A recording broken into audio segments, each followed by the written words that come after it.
नमस्कार दोस्तों, स्वागत है आपका हमारे इस YouTube चैनल पर, जहां हम आपके लिए लेकर आए हैं आज कक्षा 7 की NCERT की हिंदी पाठ्य पुस्तक का पहला पाठ, जिसका नाम है हम पंछी उन्मुक्त गगन के। इसमें हम आज इस कविता को पढ़ेंगे और इसका अर्थ जानेंगे। इस कविता के रचयिता हैं शिवमंगल सिंह सुमन। तब हम पहले इस पाठ को पढ़ना चालू करते हैं। हम पंछी उन्मुक्त गगन के, पिंजर बद्ध न गा पाएंगे। कनक तीलियों से टकराकर पुलकित पंख टूट जाएंगे। हम बहता जल पीने वाले मर जाएंगे भूखे प्यासे।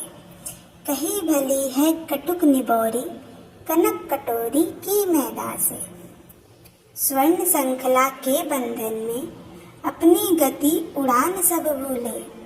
बस सपनों में देख रहे हैं तरु की फुनगी पर के झूले। ऐसे थे अरमान की उड़ते, नीले नभ की सीमा पाने। लाल किरण सी चोंच खोल, चुगते तारक अनार के दाने। होती सीमाहीन क्षितिज से इन पंखों की होड़ा होड़ी। या तो क्षितिज मिलन बन जाता, या तनती सांसों की डोरी। नीड न दो चाहे टहने का, आश्रय छिन कर डालो। लेकिन पंख दिए हैं तो आकुल उड़ान में विघ्न न डालो। कवि शिवमंगल सिंह सुमन द्वारा प्रस्तुत की गई बहुत सुंदर कविता है, जिसमें पंछी मनुष्यों से अपने मन की भावनाओं को प्रकट करते हुए कहते हैं कि हम पंछी उन्मुक्त गगन के, पिंजर बद्ध ना गा पाएंगे। कनक तीलियों से टकराकर पुलकित पंख टूट जाएंगे। इसमें पक्षी कहते हैं कि हम खुले आसमान में उड़ने वाले आजाद पंछी हैं, इसीलिए हमें पिंजरे में कैद होकर अपना मधुर गान हम नहीं गा सकते हैं। भले ही वो पिंजरा सोने का ही क्यों ना हो, वो पिंजरा सोने का ही क्यों ना बना हो, हम उसमें आजादी का गीत नहीं गा सकते हैं। उल्लास में खुले हुए हमारे पंख पिंजरे में लगे इन सोने की तीलियों से टकराकर टूट जाएंगे, इसीलिए हमें पिंजरे में बंद न करें। हम बहता जल पीने वाले मर जाएंगे भूखे प्यासे। कहीं भली है कटुक निबोरी, कनक कटोरी की मैदा से। इसमें पक्षी कहते हैं कि हम पंछी नदियों और झरनों का जल पीने वाले हैं। हम पिंजरे में कैद होकर भूखे प्यासे रहकर मर जाएंगे। हमारे लिए पिंजरे में सोने की कटोरी में रखे हुए मैदा से तो अच्छी नीम की कड़वी निबोरी है। यहाँ पंछी यह कहना चाहते हैं कि हम कैद होकर सोने की कटोरी में रखी हुई मैदा खाने से अच्छा आजाद होकर खुले में उड़ना अधिक पसंद करते हैं, इसीलिए हमें पिंजरे में कैद ना करें।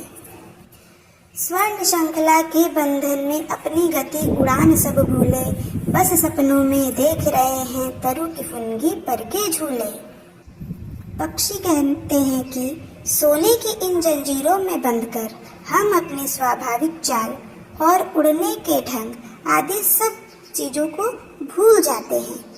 पेड़ों की फुनगी पर बैठना और पंखों के सहारे झूलना अब तो हमारे लिए यह सब बस सपने में देखने की बात रह गई है।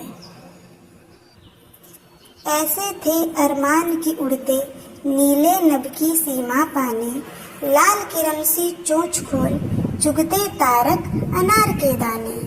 पक्षी कहते हैं कि इस बंधन में पड़ने से पहले हमारी भी यही इच्छा थी कि हम इस खुले नीले आसमान की सीमा तक उड़े और सूर्य के लाल किरणों के समान अपनी चोंच खोलकर आकाश में छाए तारों रूपी अनार के दाने चुगते रहें।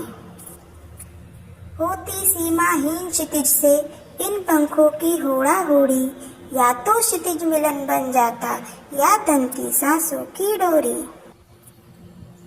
इस पंक्ति में पंछी दुखी होते हुए कहते हैं कि स्वतंत्र रहते हुए आसमान की ऊंचाइयों को छूते हुए उनके पंखों में इस प्रकार की होड़ लग जाती है कि उड़ते उड़ते या तो वे क्षितिज को पा जाते हैं या फिर अपने प्राण गंवा देते हैं। यानी कि वो जो असीम क्षितिज को देखते हैं उस तक पहुंचने की उनमें होड़ सी हो जाती है और वो सोचते हैं या तो हम आज असीम क्षितिज को पा जाएंगे या तो हमारे प्राणों का अंत ही हो जाएगा। नीड़ न दो चाहे टहनी का, आश्रय छिन भिन कर डालो, लेकिन पंख दिए हैं तो आकुल उड़ान में विघ्न न डालो। कि अंतिम लाइनों में पक्षी अपने मन की भावना को व्यक्त करते हुए कहते हैं कि चाहे उन्हें रहने के लिए घोंसला न दो, टहनी का आश्रय भी तहस नहस कर दो, लेकिन ईश्वर ने उन्हें पंख दिए हैं तो अगर ईश्वर ने उनको पंख दिए हैं तो उनकी उड़ान में बाधा न डालो, उन्हें आज़ादी के साथ उड़ने दो। आप सबसे यही विनती है कि कभी भी किसी पंछी को पिंजरे में कैद ना करें। यही सब पक्षियों की इच्छाएं हैं। सभी को आज़ादी से जीने का अधिकार है। इस शिवमंगल सिंह सुमन जी के द्वारा रचित इस सुंदर सी कविता का आज हमने भावार्थ को जाना है। यदि आपको हमारा वीडियो पसंद आया हो तो हमारे चैनल को सब्सक्राइब जरूर करें और वीडियो पे लाइक एंड कमेंट करें। धन्यवाद।